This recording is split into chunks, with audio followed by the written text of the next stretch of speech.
بسم اللہ الرحمن الرحیم۔ السلام علیکم عزیز طلباء و طالبات۔ علامہ اقبال کی نظم جاوید کے نام۔ مصور پاکستان ہمارے قومی و ملی شاعر اور مفکر سیالکوٹ میں پیدا ہوئے۔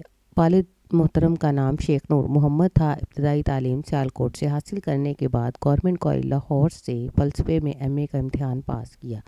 سیالکوٹ میں مولوی سید میر حسن جیسے شفیق استاد میسر آئے تو لاہور میں پروفیسر ارنٹ کی صحبت سے فیض یاب ہونے کا موقع ملا۔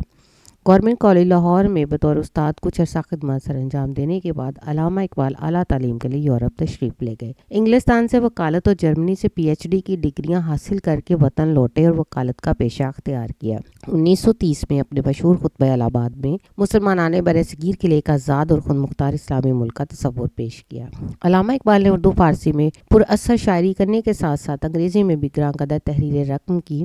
آپ نے شاعری کا آغاز اگرچہ روایتی اردو غزل سے کیا لیکن جلد ہی اپنی توجہ نظم نگاری پر مرکوز کی تاکہ قوم تک اپنا پیغام زیادہ مؤثر انداز سے پہنچایا جا سکے۔ آپ کی ولولہ انگیز شاعری نے مسلم قوم کے تن مردہ میں زندگی کی نئی روح پھونک دی اور عالم اسلام کو خواب غفلت سے بیدار کرنے میں اہم کردار ادا کیا۔ علامہ اقبال کی شاعری میں زندگی، کائنات، عشق، عقل، خودی، قومیت، سیاست جیسے موضوعات نمایاں ہیں۔ علامہ اقبال کے اردو شعری مجموعوں میں بانگ درا، ضرب کلیم، پال جبریل اور ارمغان حجاز شامل ہیں۔ ارمغان حجاز میں اردو کے ساتھ ساتھ فارسی کلام بھی شامل ہے۔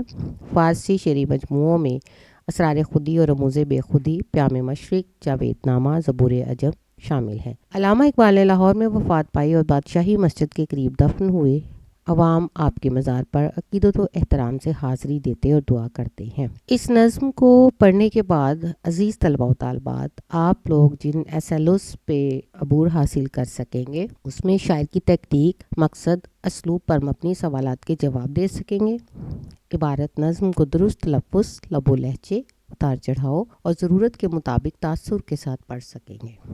نظم کے اجزاء، مصرع، شعر، قافیہ، ردیف، مطلع، مقطع کو شناخت کر سکیں گے۔ مختلف مصنفین شعراء کے ادب پارے پڑھ کر اس زمانے کی تاریخ سے واقف ہوتے ہوئے عصری تناظر میں اس کی اہمیت پر رائے دے سکیں۔ مختلف عبارتیں پڑھ کر اس میں درج معلومات اور تصورات کا پیشکش کے لحاظ سے تجزیہ کر سکیں گے۔ درست تلفظ کی فہم کے لیے اعراب کا استعمال کر سکیں گے۔ نظم بالحاظ ہیئت، غزل، مخمس، مسدس کی شناخت کر سکیں گے اور آپ مترادف الفاظ کی شناخت کرتے ہوئے تحریر میں برجستہ استعمال کر سکیں گے۔ انشاءاللہ اگلا لیکچر ان تمام SLOs کو مد نظر رکھ کر بنایا جائے گا اور آپ لوگوں کو آپ کی تمام امتحانی نقطہ نظر سے ضروریات کا خیال رکھتے ہوئے تاکہ آپ اچھے سے اچھے نمبر حاصل کر سکیں اور آپ کو جب ان تمام لیکچر سے آپ استفادہ کریں گے تو میں امید کرتی ہوں کہ آپ بورڈ میں بہت اچھے نمبر لے پائیں گے۔ شکریہ۔